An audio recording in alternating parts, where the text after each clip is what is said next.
What's going on, everybody? Gamer Arrow here. This is another PTR build.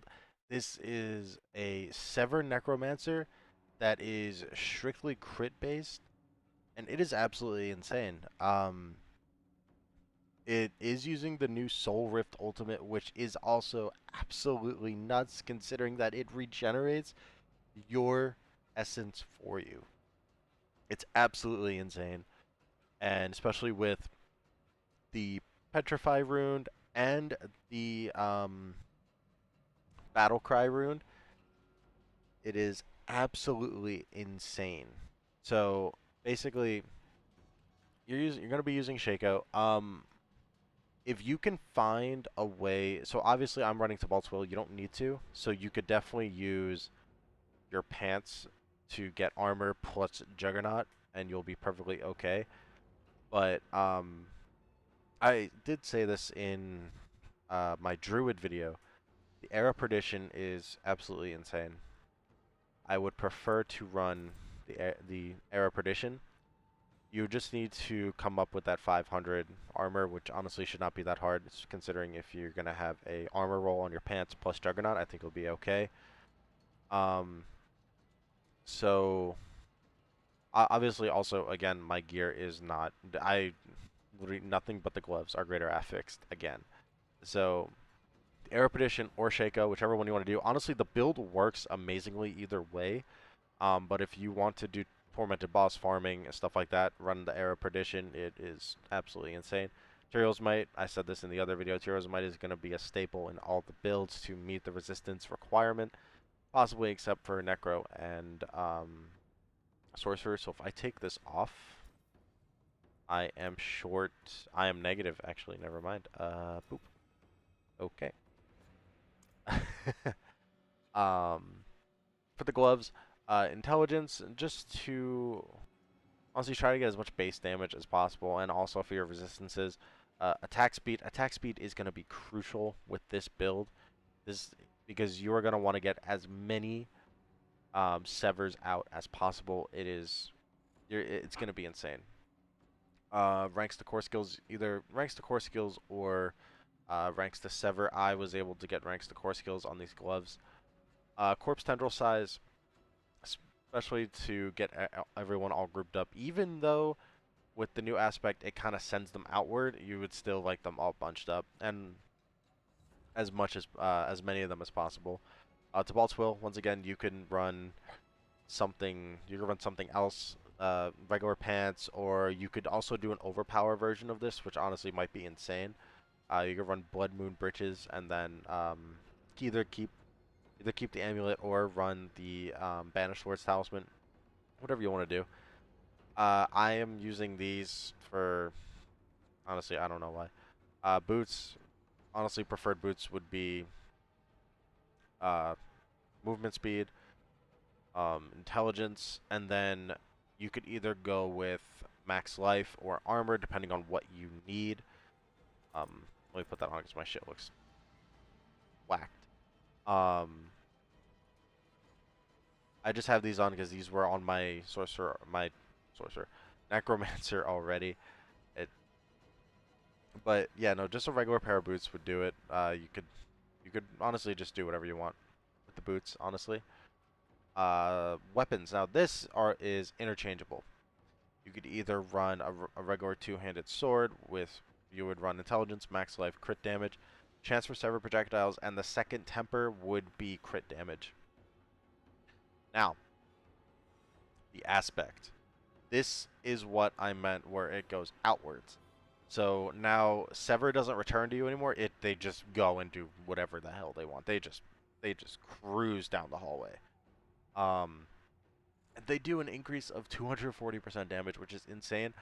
And I do think this aspect is going to get fixed in live when this season goes live because it's the it's a gold number. Usually the gold numbers aren't the ones that change.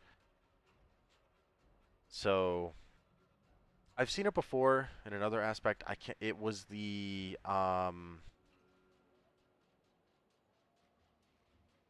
it was with the minion build.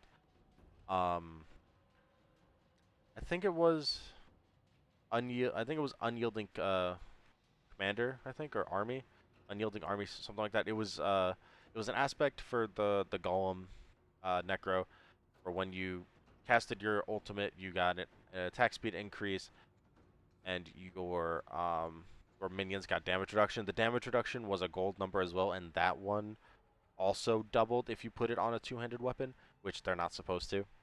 So this is gonna get fixed, but that's still the max is still 120%. That is still insane. Um, Now you can interchange this with the grandfather, and it will because now I'm at almost 7,000 crit, and you will be just fine. Um, with this on, I'm at still at 3.6, just under 3.7k, which is still absolutely insane. Um, Now, if you were to use the grandfather, you would get rid of accelerating aspect, and you would put um, the reaping lotus aspect on your gloves. All right, for your amulet, attack speed and crit chance. You could definitely interchange crit chance, but attack speed is a must. Damage to gloom because it is a shadow damage multiplier right here, boom, boom, or darkness skill multiplier, I should say, which that is, yeah, okay. It is a darkness skill. I don't know why I had to check. I don't usually do shadow builds, so this is actually my first one. Ring of Starless Skies for the resource, the resource control and the guaranteed damage. The ring is horrible. Don't mind the ring. The affixes obviously would be attack speed, either crit chance or intelligence or max life. You can interchange it between the three, and then you could either do resource cost reduction as a regular affix, or you could do crit damage. Either one works. The tempering will be resource cost reduction and crit damage, but because of you have the Ring of Starless Skies, you can definitely mess around with the resource cost reduction and do something else. It's completely up to you. You could even do um, lucky hit chance to restore resource. So you could definitely do whatever you want when it comes to that. There's definitely a lot of things that you can just change and mess around with. This build is a little bit more. Uh, this is just a little bit more. You can tune it to your style. My druid build, you couldn't really do that. With this one, you can. Now, the Book of the Dead.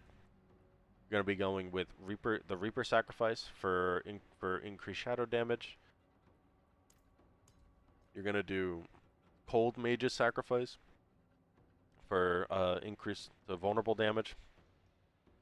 If you were to do the overpower build, you could go with the bone sacrifice, or you could still keep it at cold sacrifice, considering you would just use the overpower board and get 70% multiplicative. It's up to you. Now, for golems, you would do iron for the crit damage, which that's honestly a must. I mean, you could go with the attack speed because then your crit would is at 2.7. It's still a lot, but you wouldn't really need the attack speed unless you're going with the grandfather version, because then you'd be okay to go with that. But if you're not, go with iron for the increased crit damage. You're gonna need as much as possible. Paragon board. So for your starting board, you are going to go with control. Now, oh wait, hang on. I completely skipped the skill tree. I am so sorry. 1 point in anything really. Um, just going with decompose, just to keep it shadow. Um, 1 point in unliving energy, because you don't really need the maximum essence. Considering you're just getting it back constantly. And because of the extra resource cost reduction on top of the Ring of Starless Skies, and Tibalt's Will, you're kind of good on holding off the resource because your downtime between cast and Soul Rift is only like 7 seconds. It's not that much. And perfectly balanced for more core skill damage. Hewed Flesh, because you do need as many corpses as possible. You do need them dropping. 5 points in Sever. You are going to go with Enhanced Sever. And then you're going to go with Paranormal so that you make them vulnerable. If you want, you can do a minion version, which would honestly be absolutely insane. It would probably do a lot more damage, considering if you're just using the minions as supports. it would definitely, you could definitely get away with it, but you'll be losing out on a lot of the multipliers in the Book of the Dead. So it's completely up to you. Blood Mist, really only need 1 point in Blood Mist itself. Honestly, if you're running Shaco, you don't really need that at all. But I went with Ghastly Blood Mist to leave a corpse for the start of boss fights. You go in, you hit the Blood Mist, you're unstoppable, and then you get the Tibalt's Will proc, you can get the Corpse Tendril proc, and then you can get 2 procs on your Corpse Explosion, which I did make a Darkness skill, um, just to get the shadow damage over time buffs, for when you're doing specifically the dot damage, which honestly, then once we get to the Paragon board, I'll show you where you can do that. Um, so I just kind of, I went up the Blighted Corpse Explosion. You're gonna go with Grim Harvest. You can definitely, if you want, take these two and do that. It's completely up to you. Depending on how your resource management is going. Kind of like if you're not able to keep it up, keep your resource up long enough for Soul Rift for you to be able to cast Soul Rift. It's completely up to you. Um, Fueled by Death, that's a given. Now this is a new one, Titan's Fall. While fortified, you deal increased damage to elites. So this helps you for when you're clearing through the dungeon, when you get those elites that are unstoppable, or yeah, mainly unstoppable. It kind of helps you be able to kill them before they get to you, because nothing annoys anybody more than using a crowd control build and you got like 3 elites that are just unstoppable charging at you. So this definitely helps you mitigate that. Necrotic Fortitude. Honestly, I only put one point in it. Um, you're not really using a barrier as much, but just that extra barrier is nice, especially when you're just spamming your severed completely, just the entire time. You even if your lucky hit chance is like 5%, you're still gonna get more of this barrier than you think because of how many casts you're sending out. Um, Death's Embrace, because I mean, you definitely don't need to use this because, but for bossing and just for the enemies that are right in front of you, I would definitely go with Death's Embrace. Death's Approach, movement speed. I mean, who doesn't want to run faster? Precision Decay is another new passive. It is also very nice to have for the lucky hit chance, for the barrier, and but mainly for having as many corpses drop as possible. And especially considering that you're getting the extra points, the extra skill points with when it comes out, because I think you're getting 65 total. My renown is not fully done, and I get 63. So definitely, you got the extra points. Why not try to make it easier on yourself with a lot of the other things that you need to tidy up on your build. Corpse tendrils. Um, you don't really need to make them. You don't really need play corpse tendrils, which honestly, this is probably the first build you're not running played corpse tendrils on a necro that uses grasping veins, because the sever makes them vulnerable for you. But you do need to pull them in. You can slow them. You don't have to. I personally prefer to. It just makes it easier on myself. Necrotic Aerospace, you really only need one because you're spawning. I mean, because look at how fast you get full fortify. And boom, full fortify. So it's definitely up to you, um, on what you want to do. 3 points of Reaper's Pursuit. You really don't need to if you don't want to. But my Necro always somehow ends up running slow, so I prefer to have it. You could definitely just take the 2 points out and put them in any of the other passives that have 1 point in them. Like say you need armor, you could where is it? Where's the armor one? Oh, here it is. You could definitely put points in spiked armor if you need it. Or just anything else, really. Gloom is definitely something you're going to need on your amulet because it is multiplicative damage for your darkness skills. It is very, very nice. Terror for when they are crowd controlled, when they're slowed, or whatever, you get the increased multiplicative damage. Um, if you were to run a minion build, this would definitely help you pick up your damage a whole lot more because um, they stack and apply to your minions as well. This is also another lucky hit. I put 1 point in here because it will help you fill up the stagger bar faster with the amount of stun that you will be putting out with the lucky hit.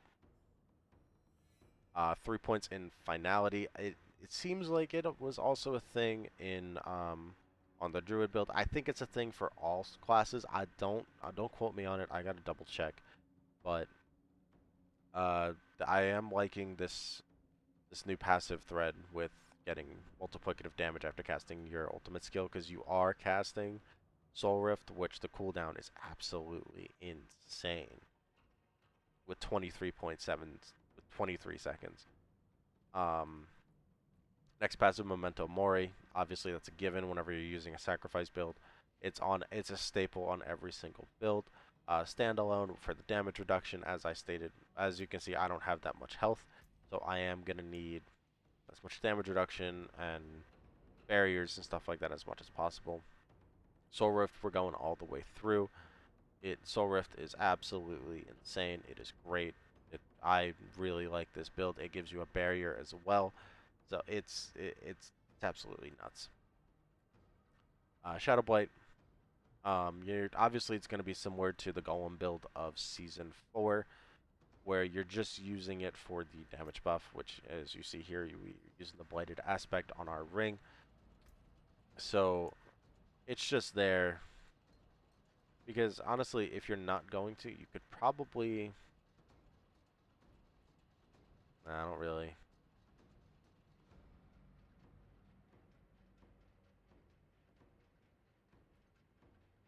Nah, you're kind of stuck with it. But all right. So let's go on to the Paragon board. When I jumped ahead of myself earlier, you first is going to be control. You could definitely use something else. I could definitely see um, where'd it go? You could use Gravekeeper. You could also use here somewhere. You could also use Scourge because if you this is the glyph that I was going to be telling you about. For when you're using the darkness version of corpse explosion, when they are in that little puddle that it makes, you will get this buff. So you could definitely take out control and put on Scourge if you really wanted to. Now we're gonna go up. You don't have to grab all these. I did at the time because I didn't have Tyrael's Might yet, because I made this before the Vendor of Cheats came out. So you could definitely take these points out and put them wherever you need them to be. You're gonna go up into the next board where you're gonna have Sacrificial. I am really loving these legendary bonuses. They are absolutely insane because that is just under 21% multiplicative increase overall flat damage. It's nuts. Gonna get Frailty. Um,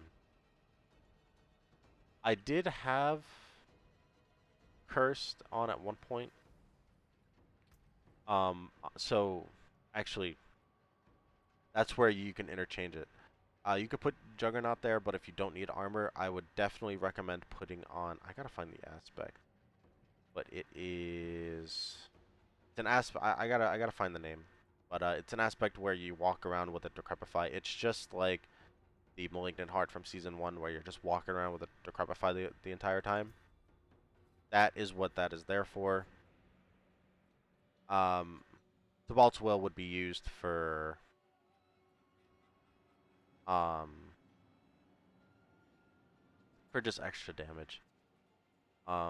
But no, I would definitely recommend getting the buffs out of this frailty, which actually I will find a regular pair of pants. I will put them on, and actually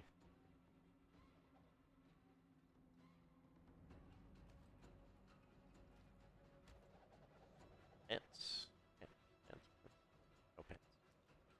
Okay. Well, anyway, mo moving on. I'll show it afterwards. Um, you're gonna go up, and you are going to get the flesh eater board for consuming the corpses. You are gonna put essence here for almost 1,000 crit strike damage buff, plus 22% multiplicative, and the 28.5 legendary bonus, which is absolutely insane. You're gonna go to the right. It is going to be the wither board. This is where you're gonna put the shadow damage, um, because shadow damage and shadow damage over time are two completely separate things. So this will amplify your sever damage. Don't you worry. On the second board, you're going to go to the right. You are going to get the Scent of Death. This is for survivability and extra damage when you consume all your corpses on a boss. You are going to put Exploit here for the multiplicative damage.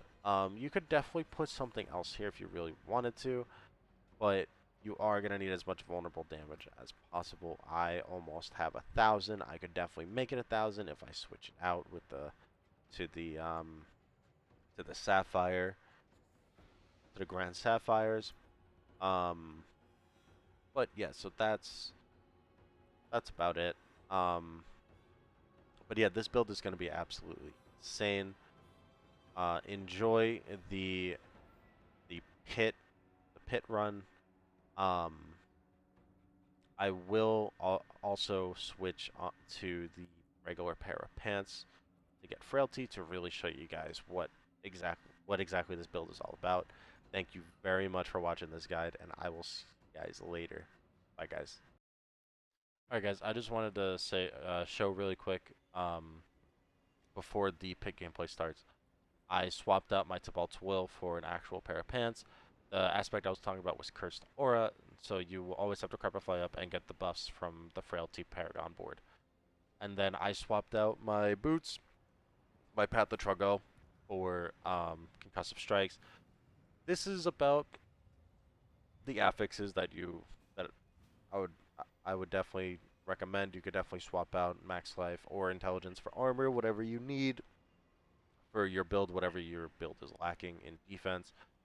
I triple crit on the Corpse Tendrils. I would have preferred to get one on movement speed just to show what the boots would actually look like on live when the season goes live, but this is about what it is. I went with movement speed during Blood Mist. You could definitely go with whatever. I just kind of got the first one and just just gonna rock with it.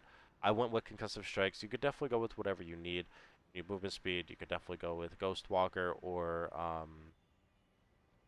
forgot what it's called, but you get a permanent 20% movement speed till you get hit.